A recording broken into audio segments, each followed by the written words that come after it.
Sin City. Saturday night. Fight night. Any given weekend, this place is the entertainment capital of the world. When combat sports shines brightest on the Las Vegas Strip. Boxing and mixed martial arts need some new voices. And Franchise Sports Media got them for you. Join Kalani Lua and Griff and Kemp each week as they bring you news and hot takes from inside the octagon and the ring. Get your popcorn ready. It's showtime. FSM's main event starts right now. What's going on, fight fans? Thank you guys for tuning in to another episode of the main event right here on Franchise Sports Media. I'm Kalani Lua. I'm Griff and Kemp. We are back, and Griff, there's a whole lot of news. We're back, baby. Going on in the world of combat sports, and we're here for all your needs at Franchise Sports Media. The fight we wanted happened. Yes, it did. Devin Haney, Vasily Lomachenko. You guys know how it went down, so everyone's sharing their opinions. Griff, what are your thoughts on Haney Lomo? That was a beautiful fight for boxing. A beautiful fight for boxing fans. I loved that the 35-year-old Loma came out and absolutely kind of was dog walking Haney, all right? He came in there. He was speedy. He was fast. He was quick. His punches were nasty, all right? They said it on the broadcast. They're saying, oh, I don't like when fighters have the longer hair because then the punches look more violent. Boy, those punches would have been violent if he was bald, all right? He got R-O-B-B-E-D. Hopefully that's spelled right. He got robbed, all right? Devin Haney, congrats on the victory. It was a great fight. Another good showing from boxing. Again, hopefully this momentum continues. But, shout out Loma, baby. Should have been the champ. Why? Should have been the champ. Because while Lomo had spots, are we going to sit here and act like Devin Haney wasn't giving it back to him, giving him the business? Listen, in UFC, we do 5 rounds. Yes. Right?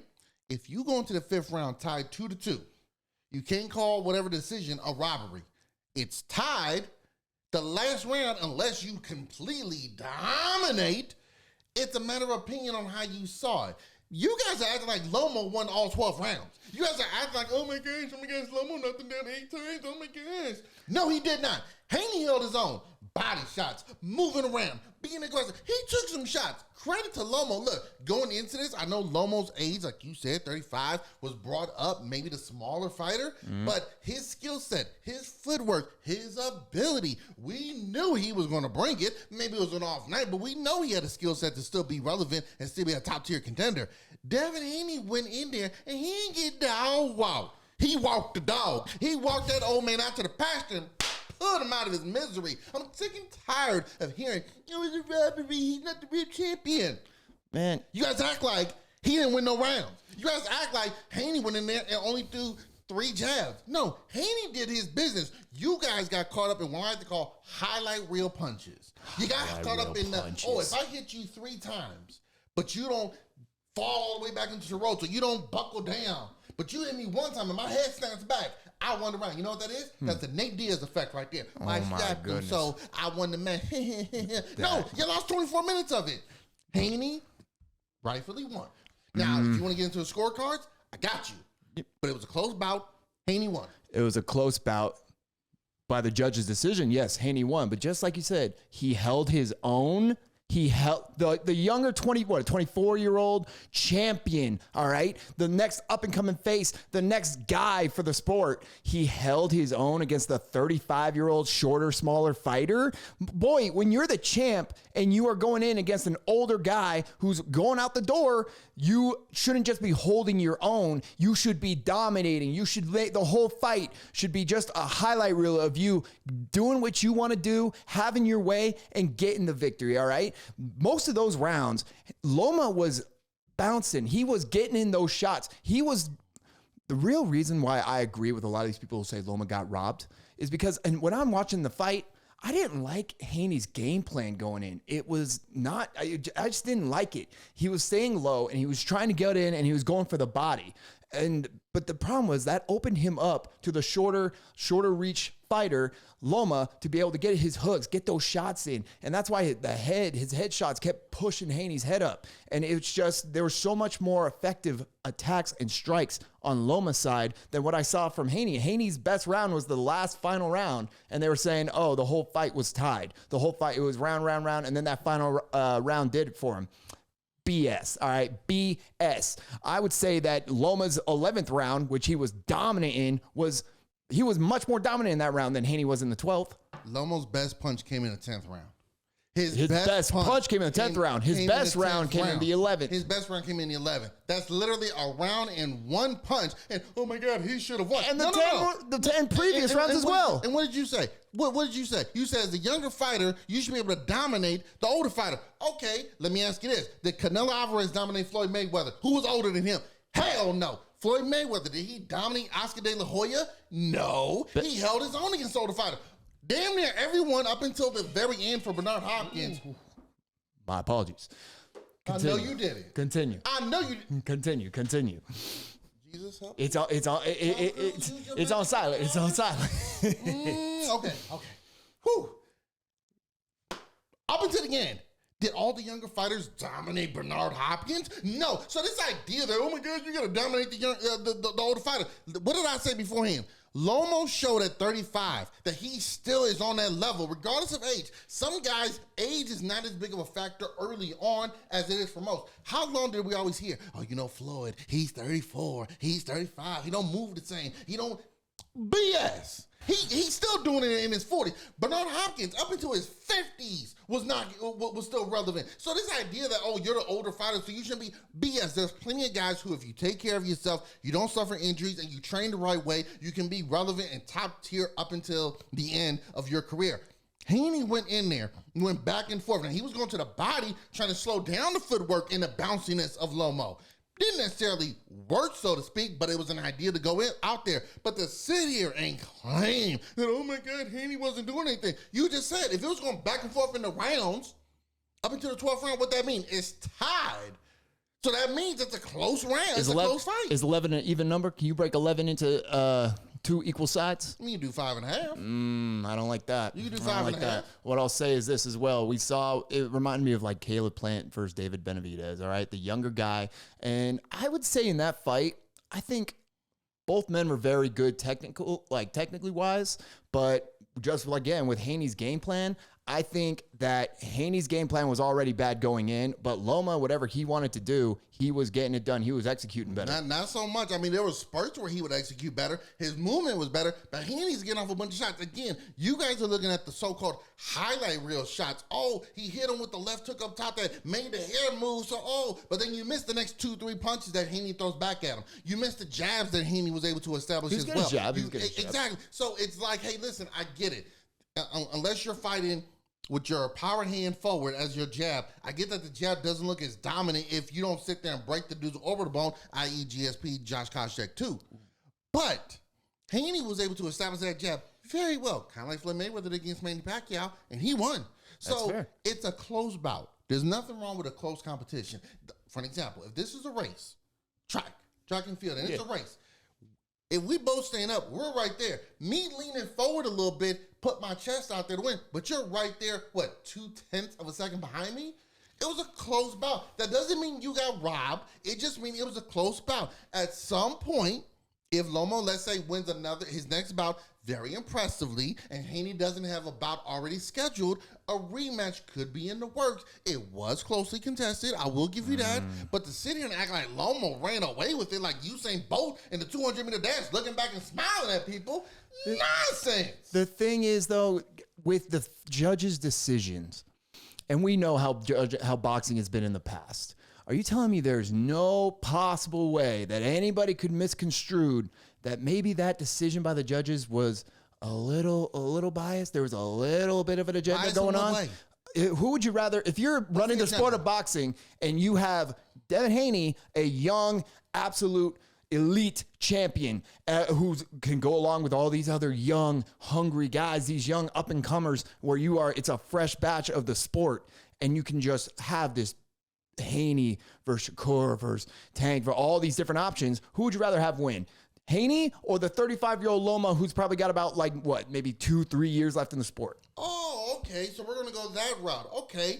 Oh, you mean the 35-year-old Lomachenko that just finished fighting a war that made him a national hero? You mean the two-time Olympic champion who's out there who, remember, before fighting Haney, had fights on ESPN several times. Yeah. You mean that guy? You mean the guy who's clearly speaks good enough English, has a beautiful look to him, can fight, a terrific story. You know, he left boxing for a number of years so his dad could put him in ballet dancing so he could get his footwork right. He's got a tremendous story behind him, puts on excellent showcases. Why wouldn't he be a dominant one? Haney at 24, doesn't that mean he can recover if he suffers a loss? Sugar Ray Leonard wasn't undefeated. He was able to recover from losses. You don't get to have losses in boxing. You do not get to have losses in boxing. Bullshit. Now, we sit here and we say that now, but I promise you what, take Floyd Mayweather out of it. Name one great fighter who does not have losses. That was a star. I'm not talking about, he was just good. That was a star. Go ahead, I'll give you 10 seconds. Yeah, I'm going to tap out on that one. I'm not sure about that one. Thank you, because guess what? It does not Because happen. Floyd was part of the problem. Floyd made this narrative even stronger by saying boxers cannot have a loss. Do not Floyd blame made sure for having his own game plan. Don't blame Floyd, because everyone's following suit. Not necessarily, because think about this. There's reports that Haney and Lomo only did 150,000 views. So clearly, protecting your isn't working. Canelo Alvarez has lost. He still makes major bucks and sells out arenas and gets major pay-per-view buys. What happened to his losses? Deontay Wilder, when he comes back into the spotlight, he's box office. He's got a couple losses on his record. Anthony Joshua, he's got some losses on his record. He's still a major office. Yes, Tyson Fury's undefeated, but we've seen him knocked down damn near put to sleep and rogues like The Undertaker. But to sit here and act like, everyone's following suit. No. Some are trying to follow it, but you know what they're not having? The same level of success that Floyd Mayweather had with pay-per-view buys, interest, and all that. So don't sit here and be like, we're following Floyd. Floyd's the only one to do it. Everyone else, Mosley, De La Hoya, Trinidad, Roy Jones, Hopkins, list goes on and on and on. They all had defeats, and we loved them. Mike Tyson, love them. So don't sit here and give me that nonsense. It's at the point where some of the guys who are undefeated are forced to fight each other, just like Tank Davis, Ryan Garcia, Haney fighting Lomo, another major one we're about to get into. Mm-hmm. So I do believe while people were trying to mimic what Floyd was doing, all of them crashed and burned. They did. Horrendously. So now we're at the point where it doesn't really matter if you're undefeated. We just want to see the good fights. And again, this was a closely contested bout. It went Haney's way. We'll get a rematch later, probably, if Lomo sticks around. We'll see. But let's stick in the square circle. Yeah. That was one major fight that happened. Mm-hmm. Another major fight just got announced. It did. I got chills. Like John Travolta in Greece. I got chills. That's They're multiplying. You knew the song. I know that. We got Terrence Crawford, Earl Spence, July 29th, T-Mobile Arena, right here in our backyard in Las Vegas. It is going down. Somebody's has got to go. Mm-hmm. Initial thoughts. We're going to talk more about it as we get closer. Initial thoughts on this bout being announced. Oh, it is good. It is good for boxing, and I would like to argue that Tank and Ryan Garcia might have pushed the sport into this new stage that you're talking about. Okay. About maybe the doesn't matter. Maybe it just matters you have more wins than you do losses, and you are elite, and you take on the best. All right, and that's what we're seeing now. Spence, Crawford, welterweight, right? Mm-hmm. Welterweight belts. Oh, it's going to be good. And it's going to be right here, baby. Right here in Las Vegas, Nevada, the T-Mobile Arena, all right? And you know what? We're going to fight. We're going to do our best right here at Franchise Sports Media to do what we got to do to maybe get in there, just see the action, get a little sweat on our faces, and get out the good content to you.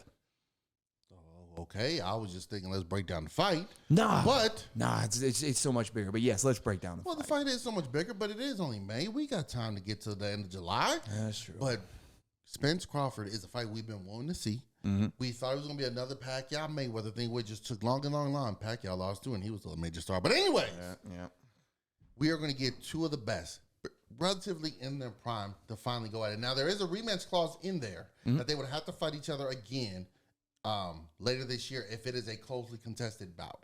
Granted, you want to get knocked down the first, second round like Pacquiao did, Ricky had, no need for a rematch. But if it's closely contested,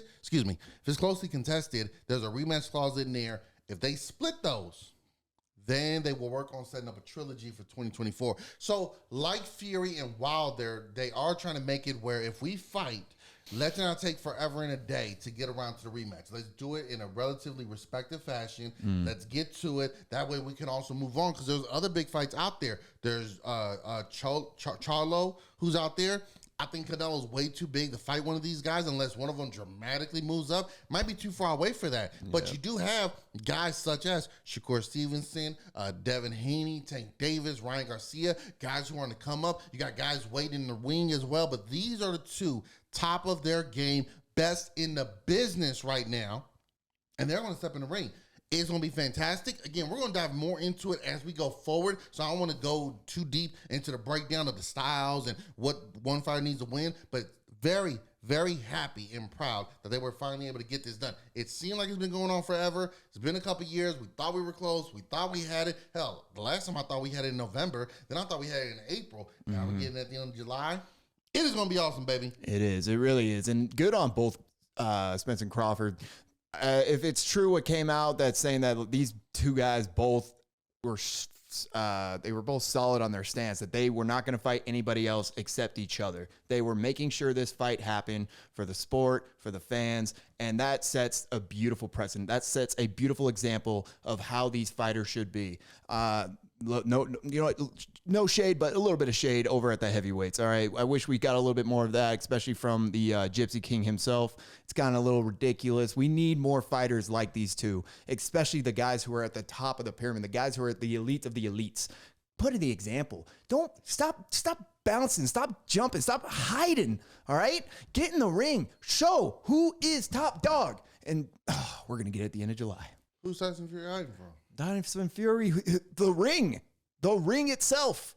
We got so many options out here, and he's dancing around. Now there's talking about him. Now he's flirting with John Jones with a fight. Like, seriously? Who's the biggest star in the heavyweight division? Who's the biggest star in the heavyweight division? Why can't we get him and Anthony Joshua? Because Joshua won't sign him. And why is that? Joshua's scared because he knows he's going to lose. Why can't we get Fury and Usyk? Usyk apparently doesn't like the deal that's being made as far as, well, what if it's a 70-30 split, then in a rematch, I get 70, you get 30. At one point, I think they were talking about doing it 80-20. Look, it takes two to tango. Why you got to make a deal like that? Why can't you make a deal that's at least a little reasonable so you can get in the ring with this guy, this little Ukrainian who you've been insulting all along on social media? Why can't you just make the deal? Get it done. Get in there. Three things. One, when you're good at something, never do it for free. Of course. That's one. Two, it's a negotiation tactic. Just like if I'm asking the company, I want X amount of money per fight. I start off very high so we can negotiate down to the number I truly, truly want. But I got to start off with something outrageous. I want $35 million a fight. Realistically, I want around 9. But if I start off at 12, they're going to reel me down to where I'm making 3. That's a $6 million difference from the 9 that I initially wanted. So no, I'm going to start off ridiculous, then I'm going to negotiate down. The third one. It takes two to tango. It's very easy in these situations to pick the one person who everybody knows and make it them. Remember, Floyd he's stalling. He's trying to wait till Manny gets old. Okay, let me ask this. Manny apparently was scared of needles, which is why he didn't want to do the anti-doping test that Floyd Mayweather did, even though everyone else was doing it. Funny, when he fought Joshua Clottey, he took blood. There's pictures of him with the needle shots in his arm, giving blood samples. But you were afraid of needles for Floyd Mayweather. Isn't it funny how every other fight you had, when it did involve testing, Manny was fast. Manny was knocking people out faster than those guys, stronger than those guys who were in the natural heavier divisions. But as soon as he had to take anti-doping tests, Manny wasn't okay. Wasn't okay, Manny. Manny wasn't okay. Wasn't okay. He been hit by anti-doping testing. So all I'm saying is, when you look at it, it's two sides to everything. I'm not sitting here saying Tyson Fury isn't at fault for some negotiations. I'm not saying Usyk is at fault for all negotiations. There's your story, there's their story. Somewhere in the middle is the truth. It goes both ways. Because if Usyk really believed that he could beat whoever, Usyk would be like this: I'll fight you for this price. Done. Rematch clause, I'll beat you again. Just like he did with Anthony Joshua. You think him and Joshua had a 50-50 split? Hell no. But when he won, he showed, I am the best boxer. Now you're taking on the Gypsy King. You notice how all of a sudden nobody really wants to fight Tyson Fury after they seen him mollywop Deontay Wilder? Who the hell wants to get in there with a 6 foot, 27-inch dude weighing 500 pounds that can move, that can box, and can put you on your ass? We talking about Lomo going away to war. My man Usyk was out there in the streets. He was out there fighting them Russians, all right? He's not afraid of no 6'8" Gypsy King. He ain't afraid of no 6'8" Gypsy King. Joshua too. He's come. Well, Anthony Joshua should be afraid, all right? That's one man who probably should be afraid. Yeah, of course. Usyk himself, I doubt, no, 100%, there's no way he's afraid of Tyson Fury. He wants the fight, and you have to look at the bigger name guy, who's got the more accolades, who's bigger in the sport. Tyson Fury. Of course. The man he's the A-side. The guy who holds the power is the one who calls the shots. So something the deal is going on is making it so this is getting stall blocked. This is not going through. Yeah, and you have to look at Tyson Fury. What is this? What is so bad on this deal? Obviously we've seen Usyk will take a cheaper deal with a guy like Anthony Joshua. So what? So how cheap are we going? But now he's the heavyweight champion. See, when he fought Joshua, that was a shot at getting the title belts. Now that I'm the champion, he feels like, wait. I took my low deal to get the belts. Now I'm not taking those low deals. Maybe he doesn't want to go as low as what Fury might be offering. I'm not sure, but he's like, yeah, I'm not taking these low deals anymore. But as he should. But of course, but I'm still the A side. Like, Tyson Fury is going to be the one we're doing on ESPN, on Fox Sports, on podcasts, doing interviews. Yes. Granted, he's a bigger personality, that's the case. But when he fought Wilder was doing a lot too. If he to fight Usyk, much respect to Alexander Usyk, he's not going to be doing much press coverage for this. Like Floyd Mayweather used to say, I'm not fighting guys, and Canelo's at that stage now too. I'm not fighting guys whose name value doesn't bring something to the table. Of course. I can't be the full A-side driving this force. And that's why sometimes boxers, mostly, they're like, yeah, there's some guys I don't want to fight because they're not at that level yet. We think it's ducking and dodging. No. See, you guys in the boxing community know who it is. Just like I said earlier, Haney and Lomo is a great fight. 150,000 pay-per-view buys? That's ridiculous. Horrible. That is ridiculous. Horrible. Yes. So you got to think about it. If I'm the bigger name guy, and I know off my name alone, I can get 300K pay-per-view buys, what are you bringing? If I get 500 pay-per-view buys, what are you bringing? If I'm going to get 900, what are you bringing? It can't just be I bring 900 and you, there's my 80,000. The hell does that do? That's true. So again, we're not in those rooms. We're not in those meetings. We're not on those phone calls. So I'm not putting blame on either side. Somewhere in the middle, there's the truth. And it'd be awesome if they could figure it out, get it going, because there's a plethora of other matches to go to. Joshua for either one, Joshua for Fury, Wilder for Usyk, Andy Ruiz, who is out there. I'd love to see him take on any one of those guys. Yes. It'd be awesome. And then, any potential cruiserweights coming up, like you said, John Jones. And let's not be frugal here. I don't know where you stand. Gypsy King, Tyson Fury, we love you, and you are the best boxer in the heavyweight division right now, maybe on planet. But understand, in a boxing ring, you'll beat all these guys. Yep. In a fight, you stand no chance. Your arms are too short to box with a god in this particular nonsense. There's an old video that came out when John Jones was returning, and I actually loved it. A kickboxer named Che Lewis is about 6'6", 6'7". Mm-hmm. John Jones was doing a signing, and this was back when John Jones was about to fight Daniel Cormier. Che Lewis showed up in the audience, and he started calling out John Jones like, "Oh, you're a punk, you're a jerk, you're a piece of shit." John is laughing like, "Oh, hey," and then he's security's coming in, and John's like, "Oh, look at this guy, this and that." And John tells security in the most frightening way, "Please don't hold him back. Don't hold him back. Don't hold him back." And people in the comments were like, "Oh, this guy right here, this is a casual fan thinking because he's big." I had to go in there and let people know that no, this is a kickboxer / MMA guy. He's trained with Daniel Cormier. So this guy knows John, hence why he feels that way. But John ain't backing down. No. In a fight, he fucks up Tyson Fury and anybody else in the boxing community. Absolutely. And I mean, shout out Dana White for the quote, I don't do gimmick fights. All right. That is a gimmick as it gets. But, we'll discuss Dana and his, his word. He don't? Okay. He don't. Yeah, we'll discuss another time. Yeah. You know what? Let's discuss it right now. Because let's shift from the square. First off, June 10th, the GWOAT, the greatest woman of all time. Yes. Clarissa Shields returns to the ring. She'll be taking on new challenger, Marie Cornejo. You guys don't know her. Marie Cornejo, I've seen her fight a couple times. I do apologize for messing up the name. Went to public school in the inner city. But 16-5, 6 KOs, terrific fighter, aggressive, has a very good sound. She is the number one contender in the division. Clarissa was scheduled to take on another fighter. The fighter got tested hot for a bad supplement. if to my understanding, Griff, it might have been one of those cases where the supplements you were taking were tainted. In most cases. Yeah, in most because cases. there was reports coming out that it was reports coming out that what she tested for was kind of like the John Jones thing. It was like such a low thing, but they are testing her supplements. She is trying to appeal it, but because it's June 10th, so close to the bout, she's been pulled. Conejo comes in. I'm excited for this fight. It's going to be in Detroit. It's going to be a very good fight in the women's division.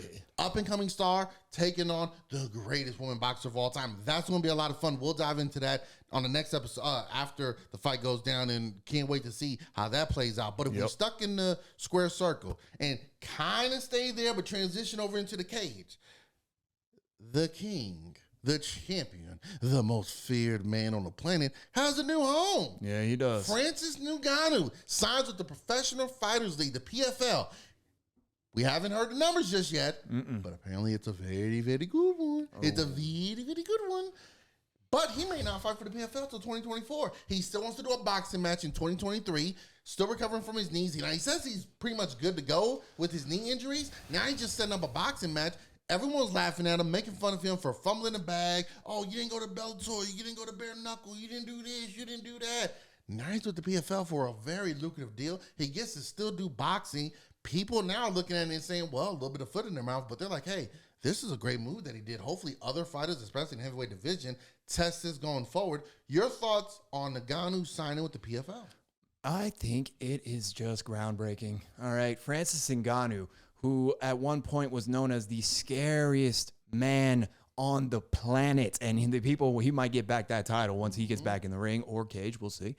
I love it. I think it really does justice to all fighters going forward. It shows people, and I think this is why Dana White was so heavy criticizing it, even when the deal was announced and he saw what he was going to make. He was still criticizing in public. I think why he's so against it and why he has so much hate, it really shows, look what can happen for you when you're a fighter. Francis Ngannou's situation is a little unique. He had to, become this worldwide known name, but he leaves the UFC, not in retirement, doesn't leave like most guys do. Because he lost fights. Exactly. No, it was at the peak. The last time we saw him, he beat Cyril Gane to get the belt and retain the heavyweight title. So now he leads to the PFL and not only signs with another organization, he signs a deal that will allow him to go and branch out and do a boxing match with Tyson Fury or Deontay Wilder, whoever he wants. He's making uber bucks. All right, he's making boober bucks. You see what he wants for his opponent? He wants what is it, $1 million, $1.5 million? His opponent he wants his opponents to get $1.5 million or $2 million for the fight. Exactly. Which, if you're fighting for the title, why aren't you getting paid $1 million? Exactly. So he's not only looking out for himself and his passion of getting in the boxing ring, he's also looking out for guys who actually come to face him for his title. It's absolutely necessary that this happened for the movement of fighter equal pay, equal representation for everybody to move forward. Francis Ngannou, like you said, everyone was talking mess. Everybody was talking and saying he really screwed up and he should have stayed with the UFC. But now look at him. Now look at him. The man is signed on paper, all right? He's got his buckos. He's got his money. And not only that, Uncle Dana's over here down at the UFC Complex Center. He's red as a cherry. He's so furious this happened. But it is what it is. The times, get with them. Move with the times. UFC, Dana, maybe take this as an example. Maybe learn from this. Who knows? But good on Francis. Congrats. He who laughs last the loudest. And that's what Francis was able to do. He sat back and let everyone go ahead and put their foot in their mouths, talk bad about him, and how he's not handling this correctly, going about it the wrong way, and now look what happened. And I saw these numbers put out online, and we know how accurate the internet is, but NBA players get 50% of the revenue. NFL players get 48% of revenue. Yep. You know how much the UFC fighters apparently get revenue-wise? Oh, it's a smidgen. 13%. 13. Women basketball players get 30% of WNBA revenue. And that's what, when women's sports were trying to say. Yes, it'd be awesome if I could sign a $200 million deal, but I don't necessarily need the money. Again, it'd be great if I could, but we want the same revenue split as the NBA. Yep. See, and that's what got caught up so much in that is, you guys want, no. But if they're making 50% of the revenue, we should be getting 50% as well. We should be having charter planes, not taking commercial flights in 2023. So, but now they got 3 teams who said that they're willing to do charter planes. We'll see if the league agrees to it or whatnot. But times are changing. You have to adjust for it. And you look at the UFC. Here's what blows my mind. Dana will sit here and hype you up. Most feared man on the planet. Nobody wants to face him. Oh, he's this and that. Oh, yeah, John Jones is, he probably wants to stay retired or stay back 205 to fight this dude. Now, when I want to get paid, I want easy fights. I don't want to work. I'm not motivated. It's funny how the narrative changes on that. Like you said earlier, and I know you were just saying, I know you weren't like standing by, but Dana White doesn't do gimmick fights. He bashes the PFL for signing a guy that's not going to fight till 2024. I'm sorry, how long did CM Punk take to finally step in the octagon after he signed? He signed in December and damn near didn't fight for 3 years. It was 2 years later. He signed a pro wrestler who, granted, made a big name for himself in the world of professional wrestling, which I love, came over. But you're literally saying, I'll do a gimmick fight if the numbers support it. Anybody remember James Toney, Randy Couture? Ding, ding. Didn't forget about that one. He brought over Brock Lesnar. He brought over Greg Hardy. Now, Lesnar and Hardy took this sport seriously. Greg Hardy may not be as good, but they took it seriously. Granted. So did CM Punk. CM Punk just wasn't He took good it serious. enough to do it. No, he did. And no knock on that, and that's why I wanted to include him in there. No knock on CM Punk. He took it seriously, just wasn't good enough. Yep. But at least Brock Lesnar had an amateur wrestling background where he was an NCAA champion NFL at Minnesota. players. At least Greg Hardy could say, not going to go with that joke. I was going to say one, but not going to go with that joke. No. But at least he had a physical, athletic background, and he's in a division where you don't need to be the most well-rounded guy with every single aspect of fighting. But now you're sitting here bashing the PFL. Well, I don't know why they were signing a guy that won't fight for a year. Really, Dana? Really? Dana, you've done a lot of great things, and it's been tremendous to see. But sometimes you be talking out your ass sometimes, and we got to call you on it. That may ruin us getting credentials for the UFC. Hey, that is what it is. We got to keep it real, and we got to keep it honest. Got to keep it real. Event. Absolutely. But I did not agree with his stance on this. And you know what? Like you said how he was red. Honestly, Griff, I wish he would have just said this. Congrats to Francis. Mm-hmm. I wish you best of luck in your future endeavors. Yep. Leave it alone. Just from there, just say, hey, listen, good luck. Could've. Leave it alone. Because you could have left the door open for the possibility of Francis coming back at some point in time, maybe doing a crossover event. We're trying to get those down. Hey, let's do a crossover promotional event. That'd be super cool. 1MC dealing with Bellator. Why not try to do something? Now you're making it to the point where you're going to have a relationship like you do with Randy Couture, like you do with Frank Mir, like you do with some of the other guys who don't, with Frank Shamrock, with Boss Rude. No, Boss Rude is kind of good. But where they don't want to do business with you anymore because you're bashing them so much for looking out for themselves. 13% of their UFC revenue. Now, granted, if you're Conor McGregor, John Jones, Ronda Rousey, you get They're eating. paid. They're eating. But the rest of the roster? We're going to talk about the rest of the roster in the upcoming UFC fight real quick for June 10th. We'll dive more into it on the next episode. But we'll dive into that. There's some killers on this one. They don't deserve to get paid either. It's insane. It doesn't make sense at all. And that's why I kind of doubt. I doubt no matter where the relationship goes or how well Francis does over at the PFL, Dana White in the UFC, that's not their business. They don't like to share the pie, all right? When Dana allowed Conor to go fight Floyd, that was very rare because he did business with boxing. He did business with another promotion. When it comes to actual MMA, though, and across promotion, I just can't see Dana doing anything with PFL, Bellator. He wants the world to see the UFC as the NFL, as the NBA. There is no other league, and there is no other top dog. We are the echelon of this entire sport. Do you think that's because when he did try that over in Pride, they kind of fucked over Chuck Liddell and how they scheduled up him for his fights, and Chuck didn't win? So it's like, wait a minute, because remember, they were going to try to do that. Oh, yeah. Chuck Liddell went over there to fight Vanderlei. That didn't happen because Rampage Jackson beat him. They were supposed to have, Randy Couture go over there and face Fedor, or Fedor come to the UFC or whatever and do a match. That didn't happen. He did the one with Conor and Floyd. The stars lined up perfectly for that one. But before that, GSP wanted to fight Oscar De La Hoya in the charity event. Nixed that. Yeah. Anderson Silva wanted to fight Roy Jones Jr. when Anderson Silva was a middleweight god. Nixed that. You got other guys saying, you got Nate Diaz talking about he wants to box. You got Max Holloway saying he wanted to box Mikey Garcia. Mm-hmm. It's like, wait, Dana, you don't do these gimmick fights, but you did it for Conor. You don't sign gimmicky fighters, but you signed CM Punk. He's done these things that contradict what his stances that he's made. At one point in time, he said, listen, I'm not bringing women to the UFC. Bam, Ronda Rousey. Now we got Amanda Nunes, Chris Cyborg, et cetera, et cetera. I understand if you feel one way about it and as time goes on, more information, you change your mind. But don't sit here and make a stance when you've shown in the past, I'm willing to do James Toney come to the UFC. I'm willing to do Kimbo Slice coming to the UFC. I'm willing to do Conor McGregor going into boxing. Don't you dare. Don't you dare disrespect the great Kimbo Slice. Oh, I said R.I.P. Kimbo. Okay, thank you, Griff. You love in me the way. Kimbo. I thought you was laughing at Kimbo. I'm about to say, what? No, not over here, boy. We love Kimbo Slice here at Franchise, all right? Okay. All respects. Okay, respect. Can't wait. They were supposed to do a movie on them. They do? I'm buying tickets. The guy who played M'Baku Ooh. from Black Panther. Yeah. He's going to be him. He was going to be Kimbo Slice, was trained for it. I think, if I'm being honest,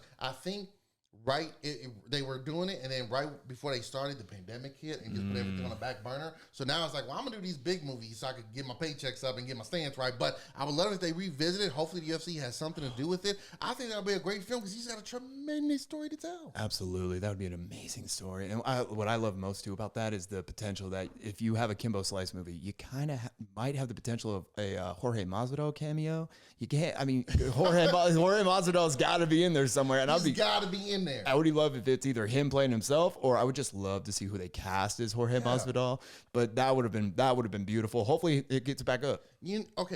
Just very quickly, I don't want to get too far off topic here, but I've always wanted this in the world of professional wrestling, and now I've thought about with the UFC, with how come they don't make their own TV show telling the history of it? Like I thought this. Let's stick with the UFC. Why doesn't the UFC produce a show dedicated to telling the story of the UFC? I get what you're saying. Get characters, because some of the fighters are old, but you start from UFC 1 and you just tell it. Kind of like we saw, what was it, The Late Show, showing the Lakers of the 80s. Yeah. The year they drafted Magic Johnson, how that whole season went. Why not do that there? Because now you get to tell your story. Now, the problem with it might be, Griff, is that they don't want to maybe tell some of the dark sides of it. They don't want to tell some of the stuff that doesn't make them look too kindly and friendly. That's part of it. But Griff, to me, honestly, that's part of what makes this so unique and special. I agree with you. I see like what you're talking about. It's a lot like what NFL Films does. Back in the day, NFL Films would produce just these documentary type shows talking about the steel curtain of the Steelers, talking about the monsters of the Midway with the Bears, and it would just dive into the history of these teams and the league itself, and it creates that nostalgia. It creates that passion that fans really can connect to and really have, and that's what really, I think, for the NFL, creates the brand, creates the Shield, and why the Shield is so important and so big in people's lives. You're right, the UFC should be doing something like that, but to me, I see the UFC as a business where they're all about here and now. It's here, it's now. We don't care what happened in our past. We don't care about all the great, like they'll do Hall of Fame ceremonies, in the middle of a fight. They'll say, Cowboy Cerrone's just inducted to the Hall of Fame. They'll do that, and that's great. Dive more. Make the UFC brand itself, the UFC Shield or whatever they have, make it so people are nostalgic for it and create that real connection. Instead, Dana's more preoccupied with getting in with Barstool Sports and, having whatever weird reporter they got out there coming and putting him in a nice 5-star hotel room and just doing these weird things with Nelk Boys. It's like, cool. Get us what we want. Get the people some history. Let them know how it started, where you came from, Dana, how you got this coming up. Imagine a biopic about Dana White, and imagine him in Boston, him having to come out of here. That's what I mean. Not doing it in like a documentary style, like a legit TV show. Could be a legit HBO-like TV show. And literally, it's a TV show, not a sit-down interview. TV show, you cast who's playing Horace Gracie, cast who's playing Ken Shamrock, and you just cast it all the way through. One season is all of UFC 1, all the behind-the-scenes stories. Season, and look, I'm not saying you're going to try to make 289 seasons of it, but you get what I'm saying? Like, I think it will be awesome. Maybe it's at a point where Dana will have to probably be removed from it, because then the narrative can't be so controlled. Because I'll be honest, part of what made watching the Lake Show about the Lakers so awesome was also seeing some of the behind the stuff that wasn't so friendly. Because it showed that, look, we're all human beings. We're all human beings. The Last Dance documentary with Michael Jordan. It didn't paint him in the greatest picture as a teammate, but that's what made it so realistic, is that you get to see, damn, some of these stories I've heard, that was legit. Or, you know what? That's one way to lead, by fear and intimidation, etc., etc. We just want what's real, and let us decide from there. Look, we're going to watch the UFC regardless. Oh, he screwed this guy. We're still going to watch fights coming up. Oh, this didn't happen. We're still going to watch pay-per-views. Did you see what happened over here? We're still going to talk about it on the show. Absolutely. So, I don't know. But I always thought it'd be a great thing. I know WWE was kind of trying to do something where Bradley Cooper was going to play Vince McMahon, but it was going to be in a movie about Hulk Hogan. But I was like, yo, why don't you guys do a show about all this stuff? I think it'd be tremendous, kind of like Hard Knocks, but in a show form, not based in reality. But nonetheless, maybe that's something, if we ever get a chance to sit down with the boss man, respectfully, we can talk about that. Absolutely. I mean, we'll see, but maybe, Slap League is, I guess, more important. This is the part of the show I'm not looking forward to. Yep. Because we have to talk about this now. Yeah. For the next few months. Yes. Griff, this is only a preview. Yeah, it is. Only a preview. Only a preview. We're up against the time.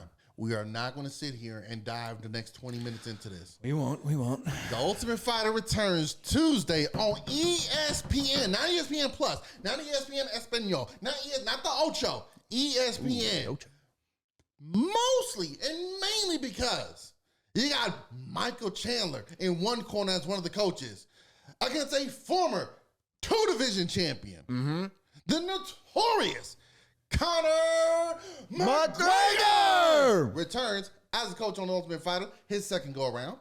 Griff, I humbly pass it to you to give us a preview. I'm going to take that. All right. So basically, quick little preview, all right? Anybody who has been keeping up with the Conor McGregor series, all right? The epic finale of his last fight, his last dance around with Tough, all right? You're watching, you're waiting to see. We're all just clamoring, just fighting for a glimpse of Gregor. What is he doing? Where is he? How big is he? What are we doing now?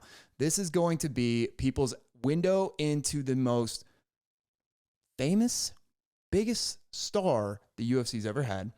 Now, he's in a different stage of life, and people who have watched the documentary on Netflix, we'll talk about that another time. McGregor Forever, great watch.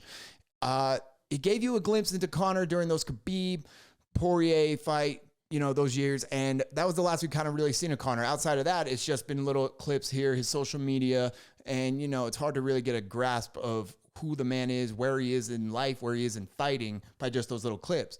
So I think, much like the documentary on Netflix, it's going to give the people who are really hungry to either fans of Conor or just want to see Conor or even hate Conor, they are getting a chance to see this man in action. He's going to be coaching alongside the man he will hopefully fight, I'm praying, at the end of this year.